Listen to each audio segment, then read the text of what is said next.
Winnie the Witch ate lots of vegetables. She liked broccoli, cauliflower, cabbage, and parsnips. She really liked peas, carrots, beans, potatoes, and spinach. But she loved pumpkin. She loved pumpkin soup, pumpkin pie, and pumpkin scones with pumpkin seeds on top. But most of all, she loved roast pumpkin. Wilbur, her big black cat, liked pumpkin soup if it had lots of cream stirred in. Every Saturday morning, Winnie would jump onto her broomstick. Wilbur would jump onto her shoulder and they would zoom off to the farmer's market to buy their vegetables.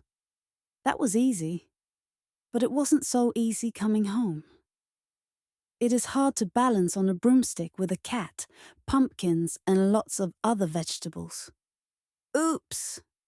Brussels sprouts and tomatoes rained down on the market. Splat! Squelch! Blithering broomsticks!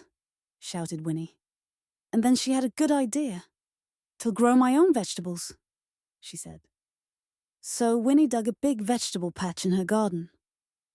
Wilbur helped. She planted lots and lots of vegetables. She watered the plants and pulled up the weeds. Wilbur helped, but the plants grew very slowly. And when they did grow, the caterpillars and snails and rabbits ate them. "Oh dear," said Winnie. "Gardening is hard work. I'll try a spell to help my garden grow." She waved her magic wand, shouted, "Abracadabra," and nothing happened. "Bother," said Winnie. "That didn't work. I'll go and look in my big book of spells." Winnie went inside just a minute too soon. Outside, the spell began to work. Inside, it was very dark. Winnie tripped over Wilbur. "Meow!" "I'm sorry, Wilbur," said Winnie. "I didn't see you. It's so dark, there must be a storm on the way." She looked out of the window. It wasn't a storm. It was Winnie's garden. The vegetables were growing so fast they covered all the windows. "'Tid better go out and stop the spell," Winnie said. But the door wouldn't open. An enormous cabbage was in the way. Winnie rushed upstairs, climbed out of the bathroom window, and slid down a giant beanstalk. Wilbur climbed down behind her. "This is fun," he thought, until he met a giant caterpillar. Yew! Everything in Winnie's garden was enormous, gigantic, stupendous.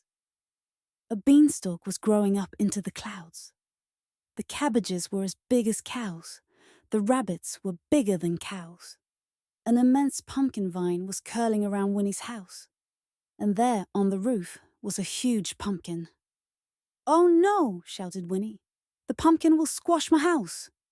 She waved her magic wand, but just as she shouted, "Abra! Crash! Cadabra!" the gigantic pumpkin crashed to the ground. Winnie's enormous, stupendous garden shrank back to the way it was before. But the pumpkin that had broken off the vine was still a massive, monstrous, amazing pumpkin. Winnie chopped a doorway into the pumpkin. She made pumpkin pies, pumpkin scones, pumpkin soup with cream for Wilbur, and an enormous dish of roast pumpkin. But there was still lots of pumpkin left. So she put a notice on the gate. "Free pumpkin." People came with their bowls and baskets and even wheelbarrows. And soon the pumpkin shell was empty. "What shall I do with the pumpkin shell?"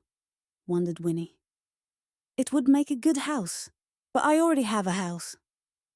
One of my friends once changed a pumpkin into a coach, but that was for a special occasion.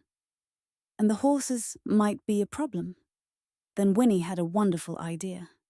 "Yes," she said. "That's exactly what it looks like," she said. "Of course." She waved her magic wand, stamped her foot, shouted, "Abracadabra!" And there, in Winnie's garden, was a bright orange helicopter. So now, when Winnie and Wilbur go to the market, Winnie can buy as many pumpkins as she likes. And flying home in a helicopter is lots of fun.